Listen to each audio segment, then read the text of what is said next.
G'day everyone and welcome to another edition of Tuesday Night Live, brought to you by CrowCast. Of course, we're still basking in the glory of our famous victory on the weekend, but it's time to move on and we've got another big match coming up against the Bombers. So without any further ado, let's get straight into it, shall we?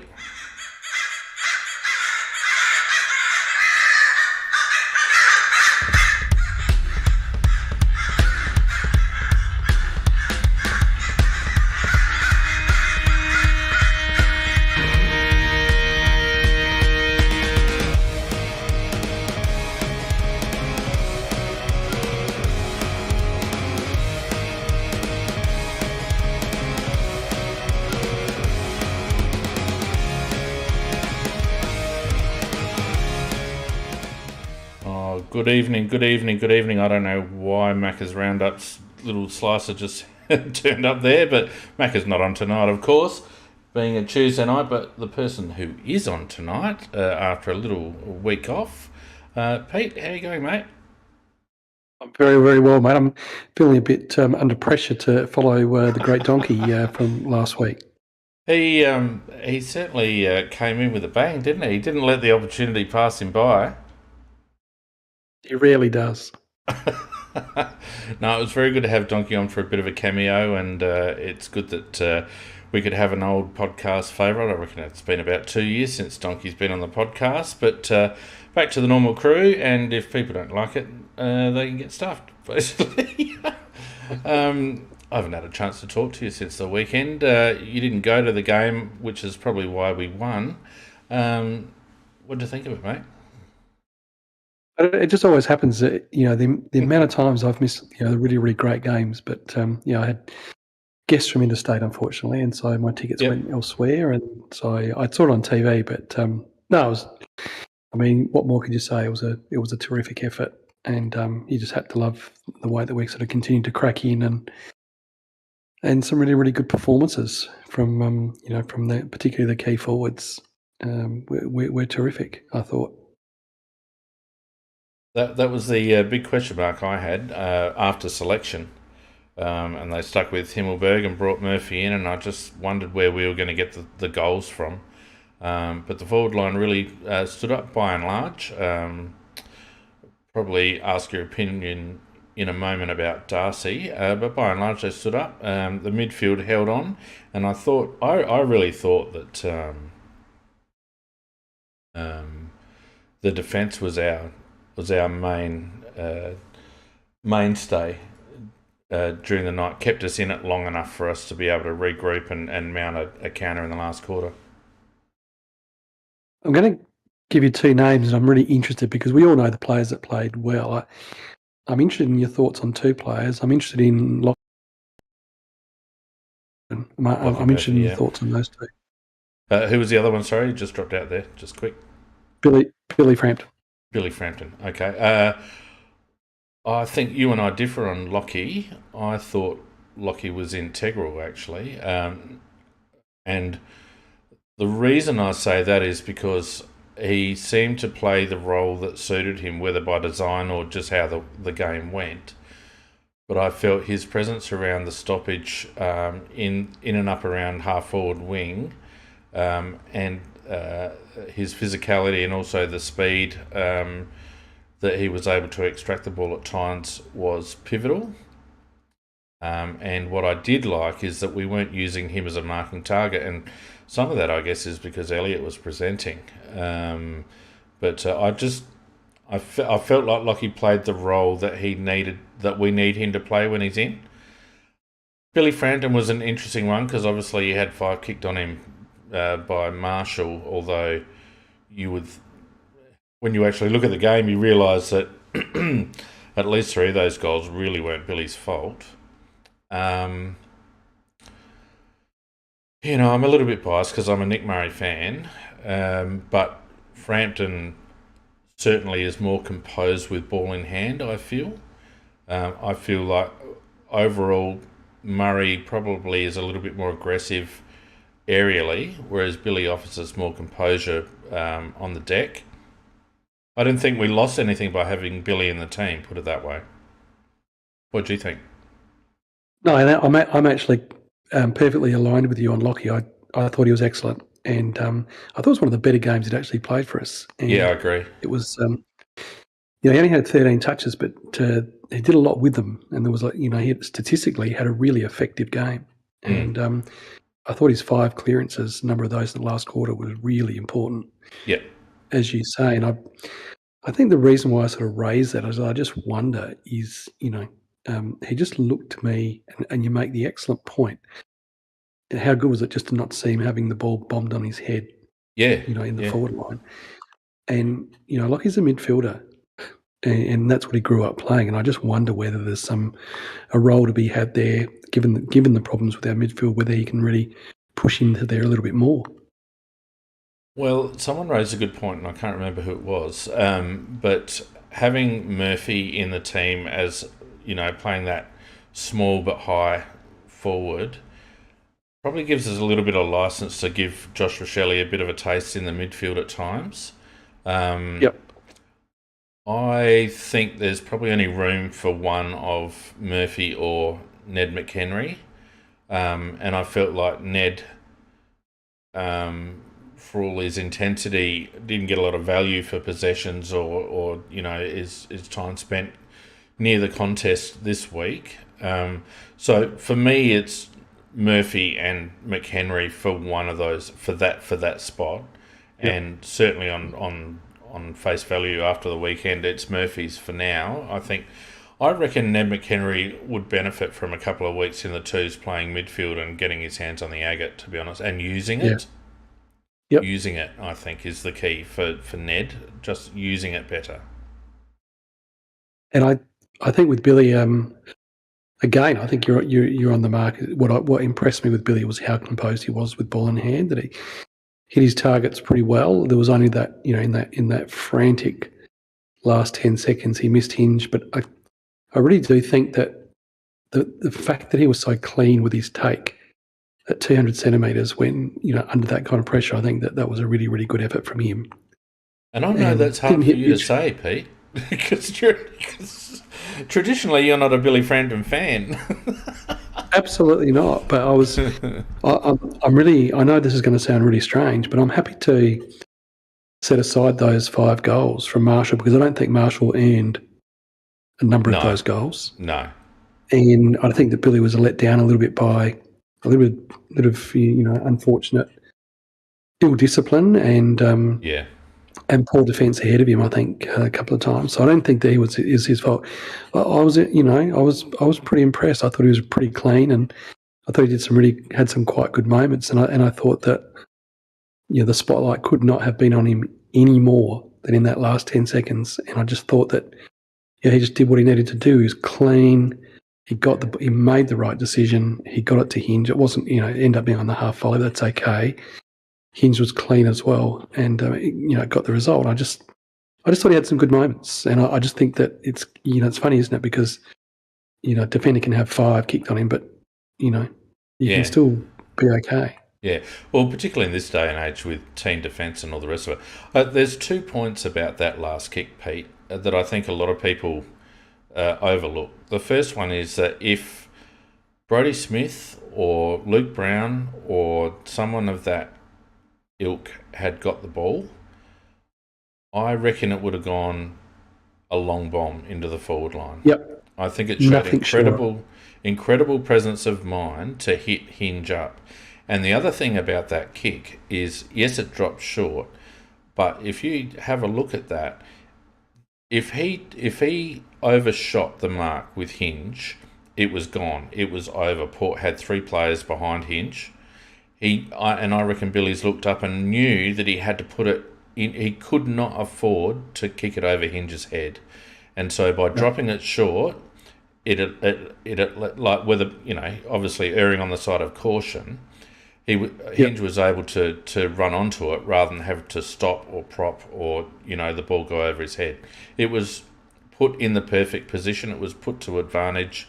And Hinge, thankfully, took the ball cleanly and darted it into the forward line for one last effort. So, miss kick or not, it went to the right spot. And I think a lot of other players in our side at the moment would have not panic kicked, but would have gone, I've got to kick it long. And Port had players back, and it would have just bounced straight back out, and that would have been the end of it. 110%. Could not agree with you more. And I just, and I think that was the reason that I highlighted those two players, because those two players were both integral to that last goal. Lockie's attack on the ball, putting himself. It was a poor effort from Mays, but Murphy was there and he was running onto the ball, so he makes the play. The play. So there's a lot of heroes, but I just think that they're two probably unsung guys in our team, and I just think that they deserve a bit of credit for their games, which they may not ordinarily have got. Most definitely. Of course, we were all a little bit sad to see Luke Pedler drop out after only one crack at it. Medi Sabin didn't get a run. Laird obviously came in for Sloane. We persisted with Harry, who had, I think, the second most CBAs for the match, which was good to see. And Crouch had about 16 out of a possible 29, I think, or 31 or something CBA, so only half. And Crouch only spent about 70%, just under 70% time on ground. I didn't mind the setup and the way we used players. I'm of the opinion, as I've said since Crouch came back in, that as a cold-faced player, he has a role to play, and I feel like he's probably a fortnight away from really getting the pace of the game again. I felt like Harry worked his way back into some form. I thought Laird was really good, and Ben Keys also was very, very good. So all I'd like to see, I guess, we ran Josh Rochelle in for a couple. I think Geordie might have hit a couple. I guess what I'd like to see is that Nirvana situation where we have 7 or 8 blokes rotating through there from various positions. I'm kind of hopeful that Luke can be one of those, because he does need, even though he's underdone at the moment, I think he needs to get a feel for a couple of CBAs a game at least. Yeah. No, that's absolutely fair enough. And look, Port Adelaide are a good team, and if you're going to, even if we hadn't pinched it at the end, I thought that we'd done pretty well to stay close and not go away all night. And so, there was some good performances from the midfield. There's no doubt about it. Yeah, and we'd be remiss in not commenting on the state that it leaves Port Adelaide in. 0-3. And isn't it funny how the protagonists in the media, such as Kane Corns, are all of a sudden playing down the the spectre of Kenny getting the sack? Well, they're in a world of pain at the moment, and the big problem for them, of course, is the injury to Aaliyah. He was just an incredibly effective player last year, and they got a full season out of him. Yeah. He's a massive loss for them, and Robbie Gray's obviously a big loss as well. But the problem that they've got is that these guys are getting older, and it seems to have escaped everybody that Port's fortunes still very much rise and fall with that core. Yes, they do. Group experienced players. Yeah, they do. It's quite noticeable. You've still got Boak at 45 years of age running around picking up 30 touches, and I thought Ollie Wines was ineffective for them. On Friday night, I didn't think he gave them anything at all. I thought there was a couple of their outside players gave more. They're struggling to find avenues to goal. They struggle under pressure. Let's face it, they had, 6 or 7 more scoring shots than we did for the night. Had opportunities to put us away in the middle part of the game and didn't do it. And obviously Trav missing that goal at the end, that he really just should have kicked it. It wasn't a difficult kick at all. 40 metres, slight angle. It should be bread and butter for a professional AFL player to put the game beyond reach. So they're playing without confidence, in my view. They're very short on talent at the moment with blokes out, as you mentioned. Connor Rosie's another one who's really just faded after his debut season. I don't Well, think he's they one that I know was where to going to. play. I don't know. I don't think they know where to play him, Pete. He was the one player that I was really going to mention and put the burners on because he's nowhere. And he's a player that they would have expected by now would have been anchoring the midfield. Yes. And I feel this is my observation of him. I feel like he's still playing his season like he's a first year rising star. That's He's a fair still just a little, statement. and I don't feel that he's developed, and I don't feel that he looks like a seasoned. I mean, when did he start? 2019, and he's played no reserves football, so he's had 19, 20, 21, so he's had 3 full seasons. Yeah. And I mean, he had a bit out with a foot or whatever it was, but yeah. He should be in the midfield. He should be in the midfield. I mean, they should be phasing Boak out. He should be Robbie Gray, Connor Rosie, and Butters.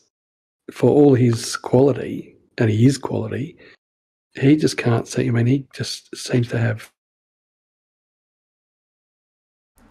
Well, I think to an extent they might be suffering a little bit from what we suffered with a couple of years ago, where they've got the core group that are immovable, and they're playing the rest of them around the fringes. Connor Rosie seems to be on a similar trajectory to Chad Wingard with that club, in my opinion. Loads of potential and flashes of brilliance, but not a lot of consistent output. And you've got to start wondering about the development of a few players. And you've got to wonder whether Ken's message after 10 or so seasons is just not resonating anymore. Well, that might be the case, but I just feel like there was this whole big, thing about their 2018 draft, and I just think none of the 3 players have really stepped up to anchor the side, in terms of where they need to be. But Butters is probably the one that I would say has done the best out of the 3. Yeah, for sure, no doubt about it. But yeah, you're right that they just look a little bit.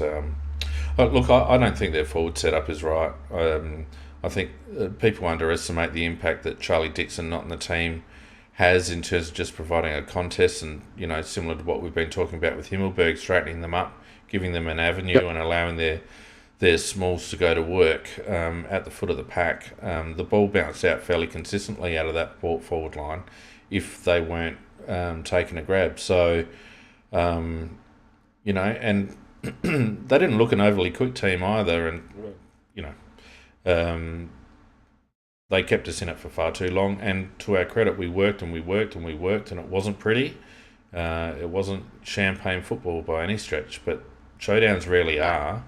It's usually about work rate, and there were some blokes that really stepped up their work rate, like Himmelberg, and that was the difference in the end, I believe.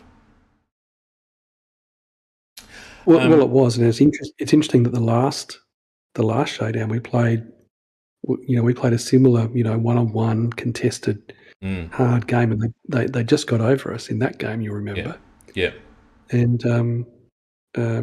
so it was similar again. They just don't like that brand of football. They like to be able to get out into a bit of space. They like their zones. They like their chip it around. They like the their build up play. Yeah. And when you drag it down to a one-on-one contest all around the ground, it just does not suit them at all. No, that's right. So it was a great win. Gets us our first win of the season, which is excellent. And we move on to Essendon, and we can talk about that in a moment. Just before we do, though, Pete, I just want to talk about a little bit of news around the Traps. And of course, you would have caught the fantastic preliminary final victory for the girls to get them into another grand final. Yes. But this news that Montana McKinnon is going to miss because of a week's ban for, I don't know whether you've caught it, but they've Adelaide contested it, and the original ban was upheld. The tribunal, and I'll just read off the site for accuracy. Adelaide pleaded guilty of the rough conduct section of it, but tried to downgrade the impact to low rather than medium. And the basis for that was that there was no concussion, the player got up, there was no long-lasting effects or anything like that. The AFLW tribunal have said that the impact had to be graded as medium given it had risk to cause injury as per the AFL tribunal guidelines, despite Bowers being able to play on. There was force in the contest despite the absence of injury. Upon impact, the player fell to the ground. Laying face down, she was assessed for concussion. However, more significantly, there was a real potential to cause injury. McKinnon ran towards Bowers and chose to bump, and in doing so made high contact with the head. We do not accept the characterisation of low velocity. Any high bump that constitutes rough conduct that has the potential to cause injury will usually be graded at minimum as medium impact, even if the impact may be low. What the fuck? If the impact is low, the impact is low, right? And when did the tribunal decide that the potential to cause injury had any role to play in the outcome of the tribunal decision? When did that become a thing, Peter? I've not, honestly, have not heard that one.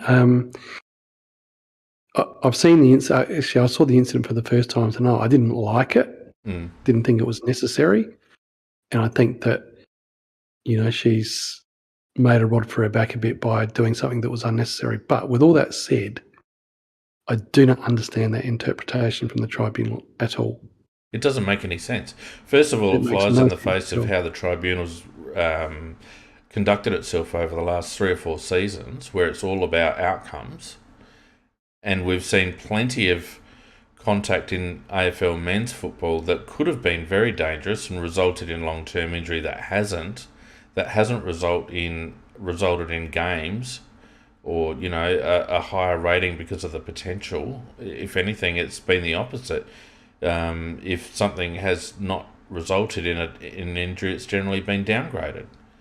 And the best example of that is the jumper punch, isn't it? Because that's continually graded as low.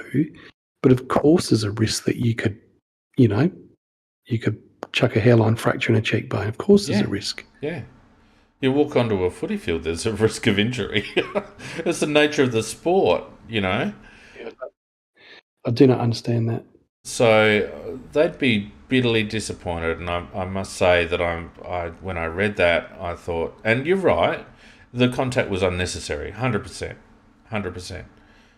But goodness me, to uphold that ruling on the basis that they have just makes no sense. And I really feel for Montana, she's going to miss a grand final.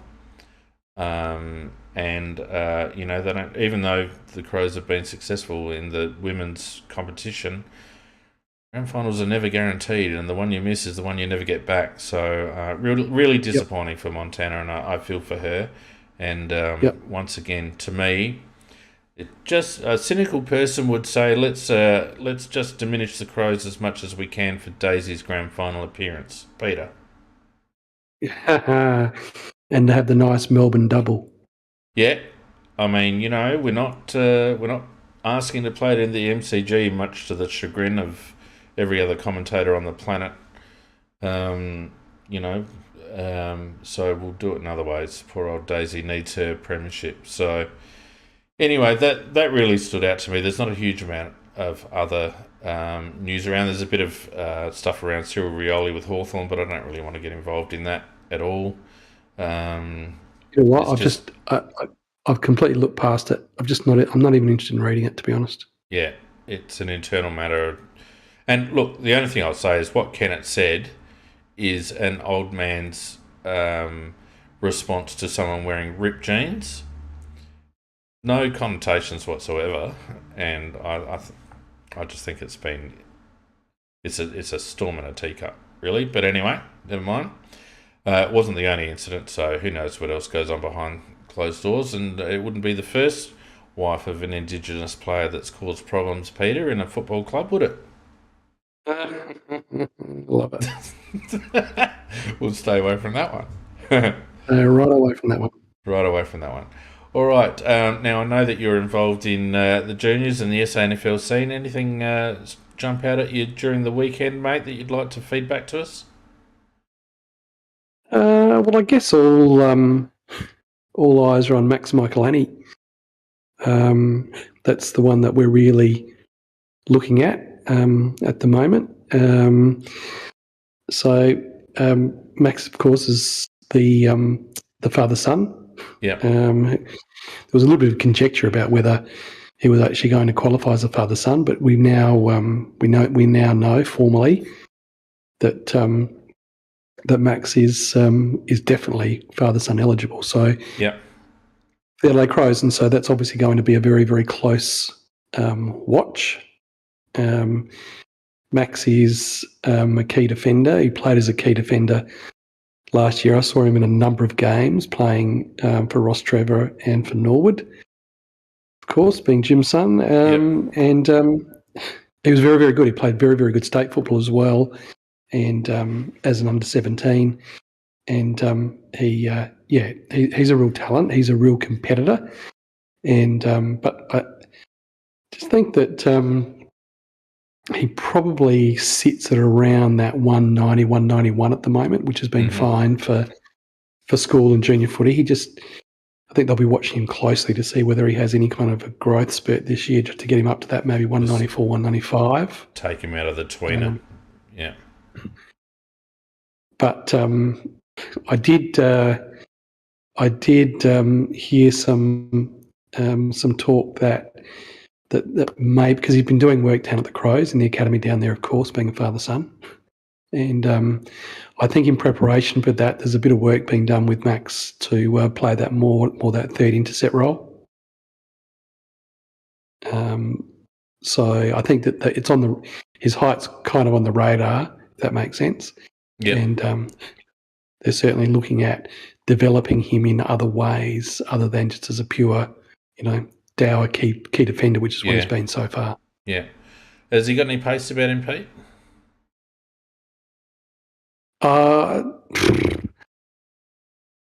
He hasn't got a lack of pace, but he's not. I wouldn't have him. He's not your sort of pacey rebound halfback, if that makes sense. He's not your elastic band type. Yeah, he's going to be more your intercept marking type sort of third defender. So he's more Doday than Smith. Yeah, so, right. That's kind of where he sits. And he makes. So look, I don't even know whether when push comes to shove, do we have a need for him? He's still very raw in terms of his draft year. I mean, we're only at sort of round 1 or round 2 of the junior. Oh, you just cut out there, mate. Oh, Pete's just cut out. I don't know. You might have pulled a plug out, Pete, I think. It's an interesting one. I've been watching Pete's comments on Max for a few weeks, and an interesting prospect. It does shape as being maybe a little bit of a tweener. From all reports, makes Lockie Gallant looks like a man mountain. You back with me, Pete? Yeah, I'm here. You there? Yeah, you just dropped right out there for a minute. Sorry, Mike. So all I was saying is I think that, all things considered with the father-son issue, that he's the major watch for us today, this year. Yeah, makes Lockie look like a Mr. Universe, doesn't he, Lockie Gallant? Yeah, there's nothing much of Max. There was never much of Jim Michaelani either. He was all elbows and knees, Jim Michaelani. Bloody good player, though. But I was at a school game last year and chatting to some people at a school game, and they're there's some very, very close eyes on Max from over the border. Yeah.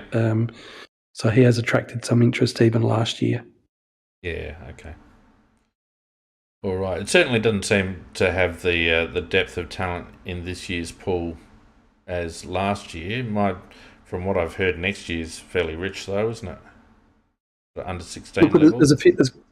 I think that there's a few boys certainly to watch. And look, we'll go through them as the season goes on. Yeah. But there's clearly some Kobe Ryan from Westies is a really big one to watch. He projects as definitely a top 20.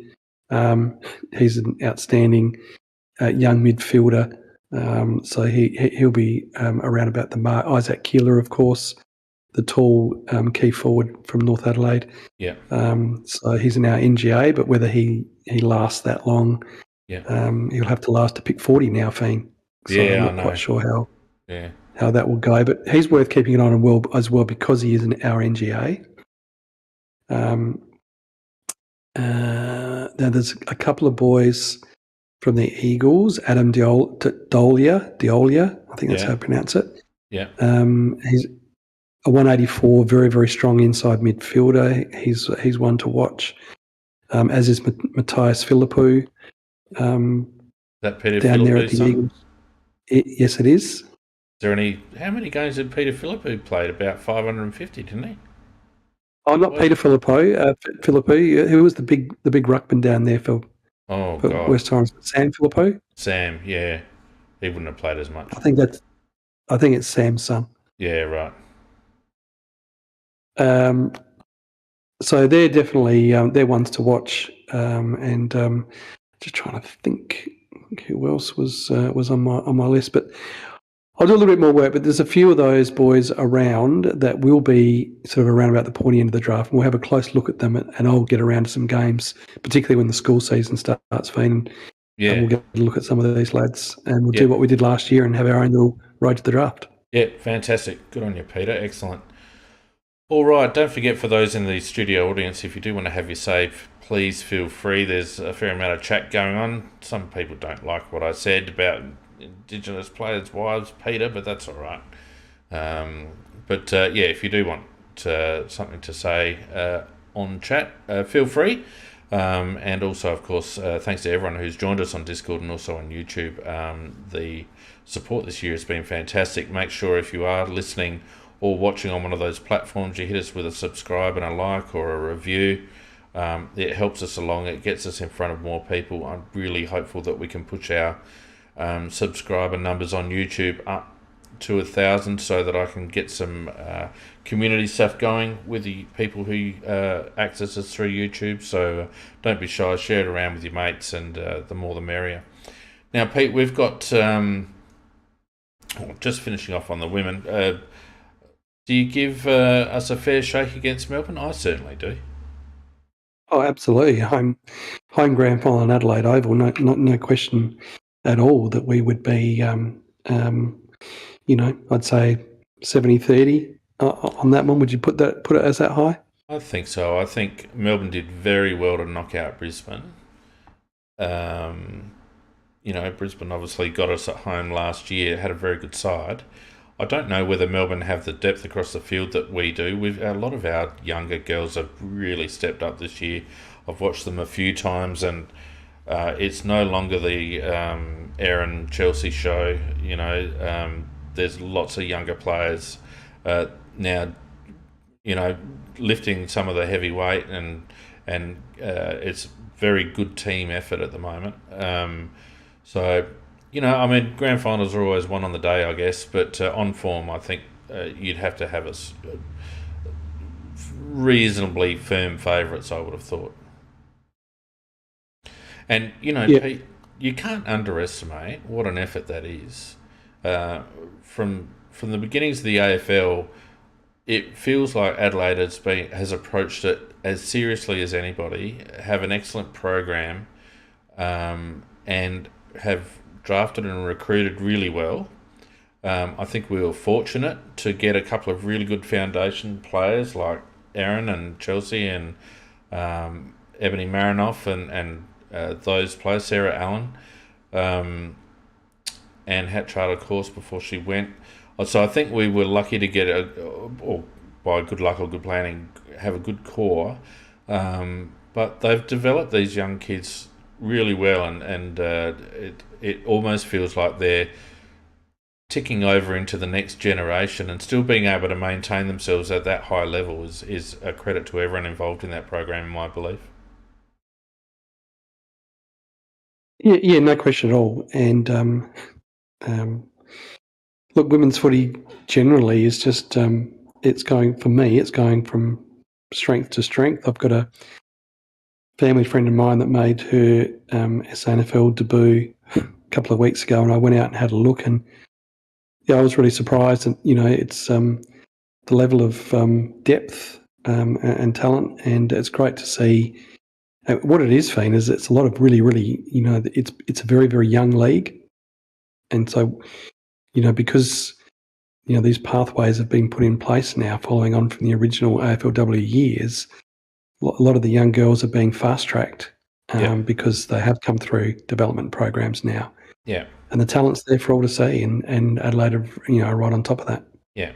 I just want to put something to bed on the chat here, because everyone's kicking off because I said something. And everyone thinks that I was referring to... One person's kicking off. Well, let me just clarify something. I was actually referring to Rachel McLeod, not Eddie Betts' wife. And it's well known that Rachel McLeod and Tyson Edwards' wife Amanda, who I actually know, had a fair crack at each other over the journey. So that was a reference. I knew exactly who you're referring to. That was a reference. Just relax, people. Relax, okay? We're not having a crack at...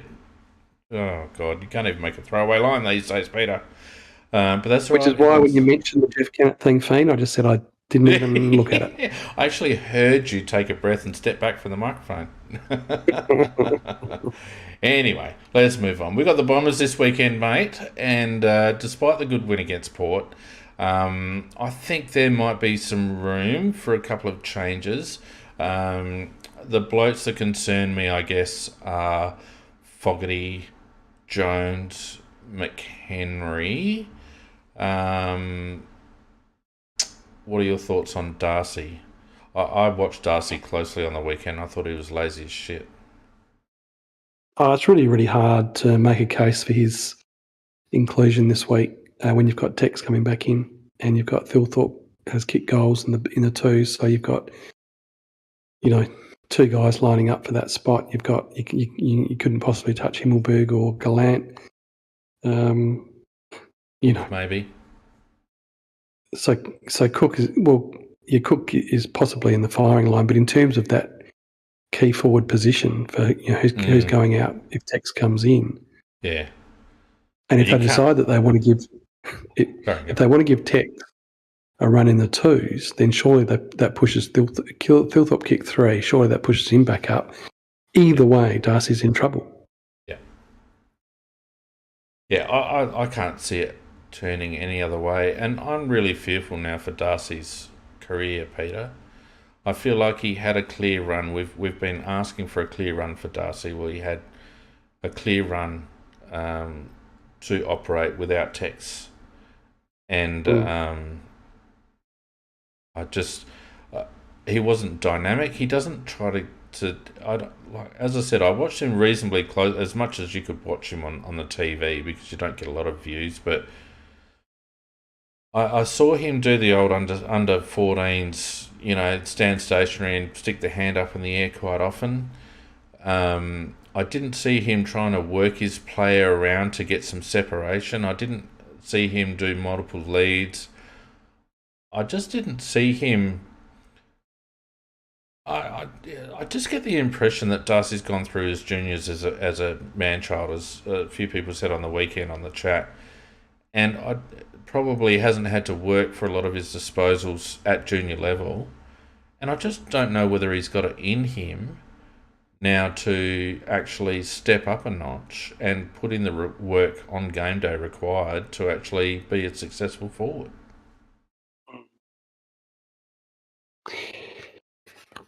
Yeah, look, there's two ways he can get his possessions, and he doesn't, or three ways. He doesn't really look to have the agility, and we don't ever see much in the way of broken play from. So you've then got to say, well, what's his body work like, and what's his leading like? Yeah. And he just doesn't seem to be on top of either of those two avenues to possession. And if we looked at Elliott on the weekend, I mean, I know that he's had a little bit of a tough start, but some of his body work was first class, and his leading was very, very good as well. And then and also he snaps one. So I'm just wondering, in terms of his arsenal, I'm just wondering where his possessions are coming from. Yeah, and the reality is that they don't. And the problem is, Feen, is that he's survived on the fact that if he gets 6 possessions, 3 of those are usually goals.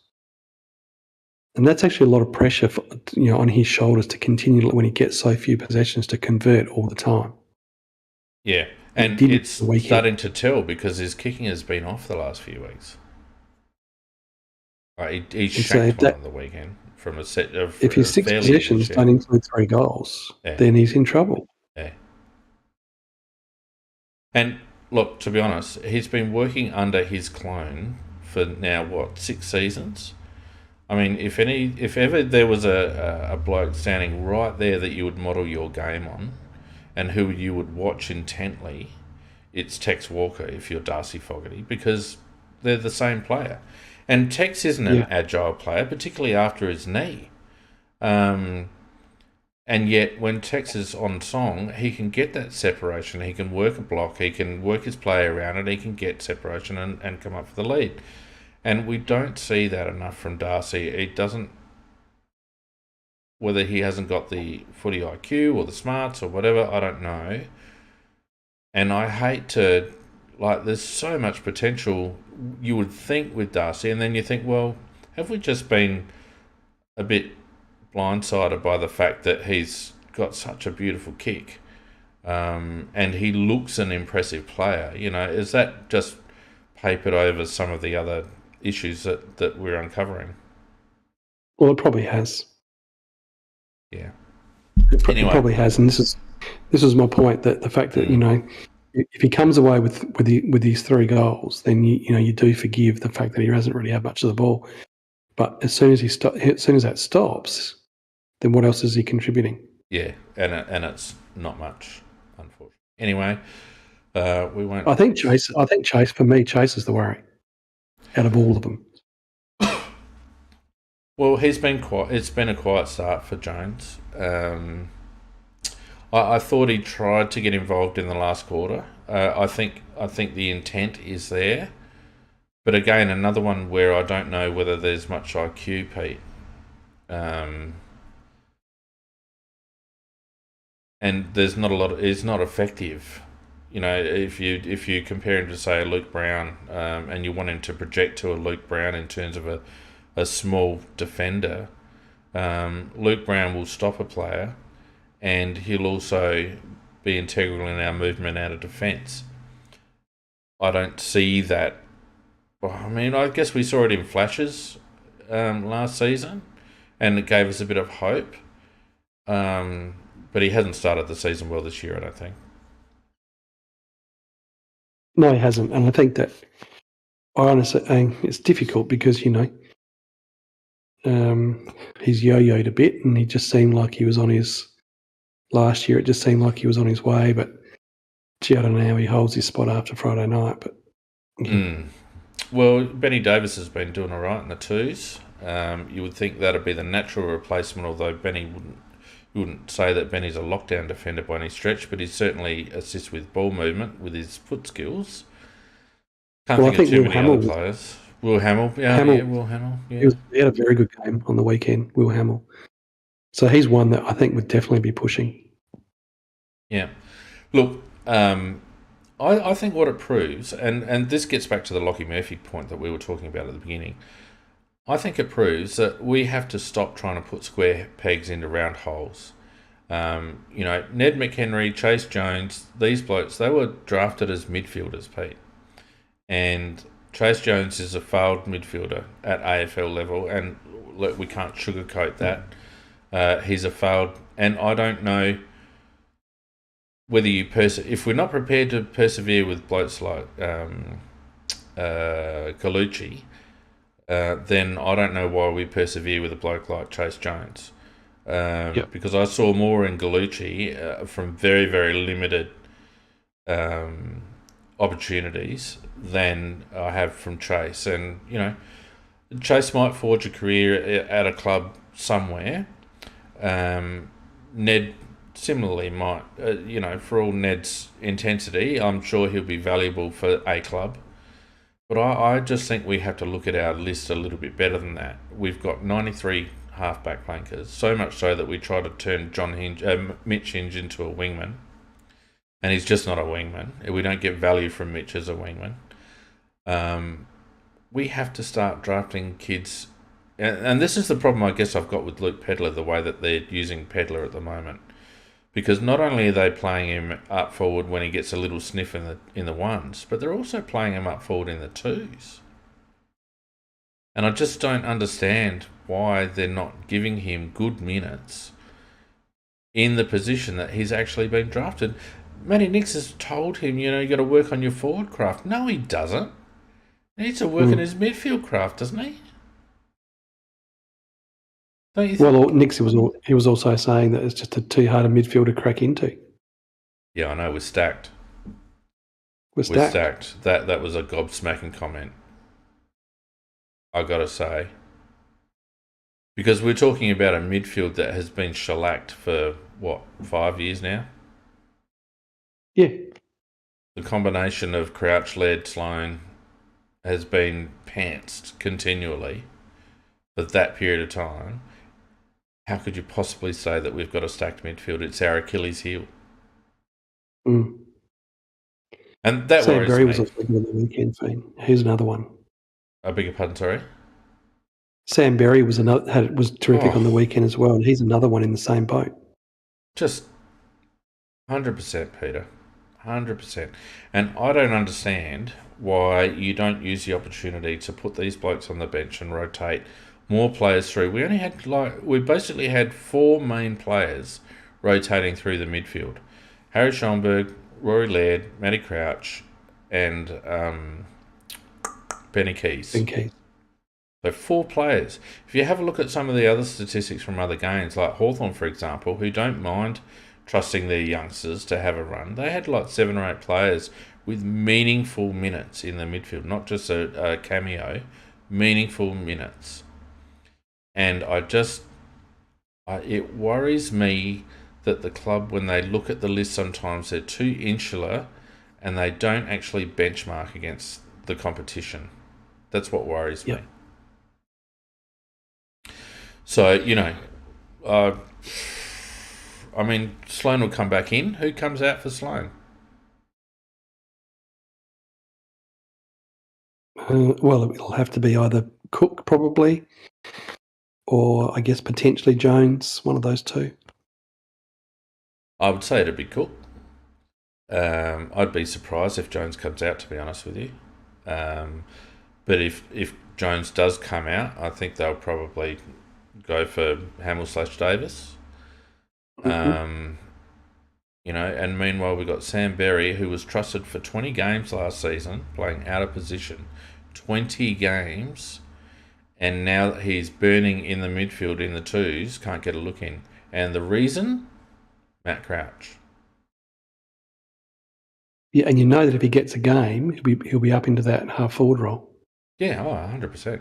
Yeah, he'll be lucky to see midfield time. And this is the problem that I've got. We are rebuilding, Pete, and we're playing...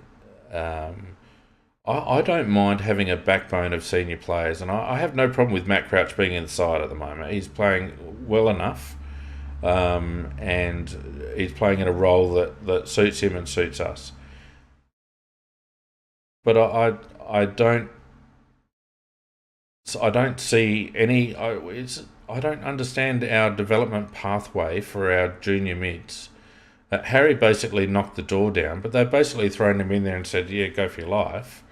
And thankfully he's got enough class and ability to be able to work through a couple of tough weeks. And I felt his second half showed a little bit more of the Harry of old.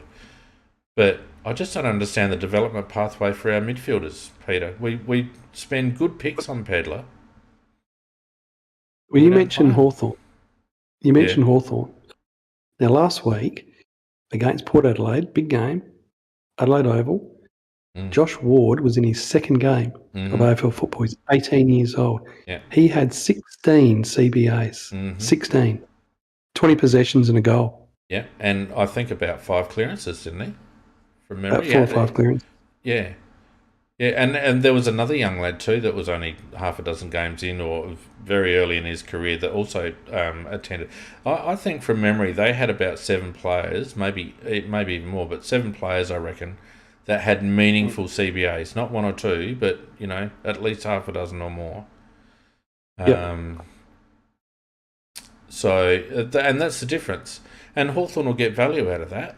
And it's not as if they're Yeah. dropping Warple and those blokes to give them a run. They're still playing those good players, but they're finding ways to rotate, and that's what I have a problem with at the moment. We play a Berry at half forward, which is fine if you rotate him through for half a dozen CBAs, but you don't. They just stick him in bloody forward pocket and say, work on your forward craft. Come on. We're going to waste time. Some people there are just saying I'm whispering. Sorry if everyone thinks I'm whispering. Sorry if I'm coming through as a bit of a whisperer. I didn't realise. Yeah, I keep bumping up your volume, but I don't have much room left. And don't forget last week, Donkey was yelling from the backyard. Anyway, so I mean, a good showdown win can always paper over some holes, and I think we've still got some issues. The Berg stays in now. If Tex comes in for Fogarty, it means Riley stays down for another week or 2. Yep. And you start to wonder, all right, what's the makeup of our forward line? What's our first choice forward line? Where does Lockie Gallant fit into that? Lockie Gallant has an even side beyond this year. Could we have another Jack Gunson on our hands with Lockie, Peter? Well, he was heard on radio, I think it was today or yesterday, saying that he's very, very happy and very settled in Adelaide. So fingers crossed. Yeah, some bloke from Moggs Creek said that too.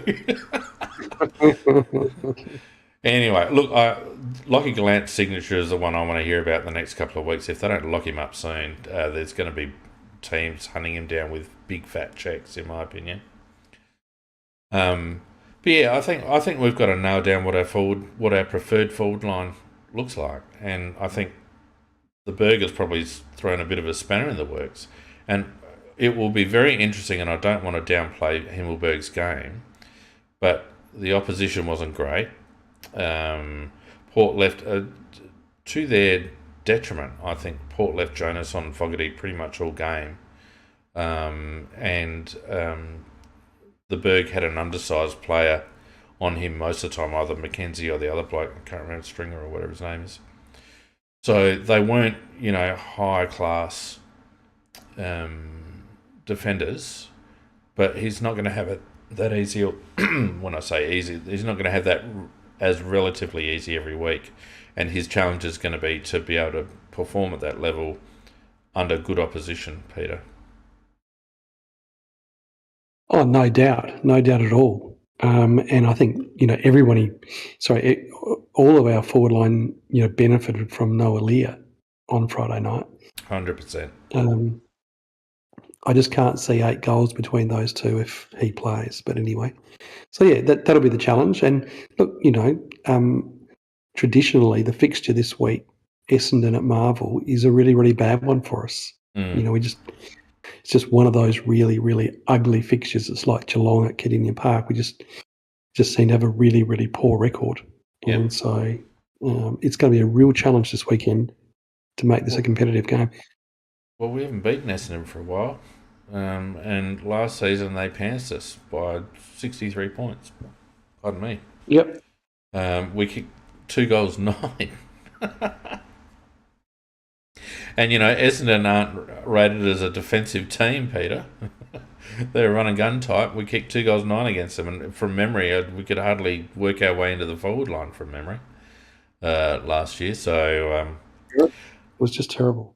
Yeah. And look, rebuilding, take the wins when they come. It's great. But it's now Tuesday. We've had our match review and we've gone and watched the tapes. And we're thinking about next week. And I actually couldn't pick, despite the fact that Essendon is zip 3 as well and below Port, I think Essendon have actually played some good teams, and like you said, on that fast track over there, I don't think will get within 5 goals.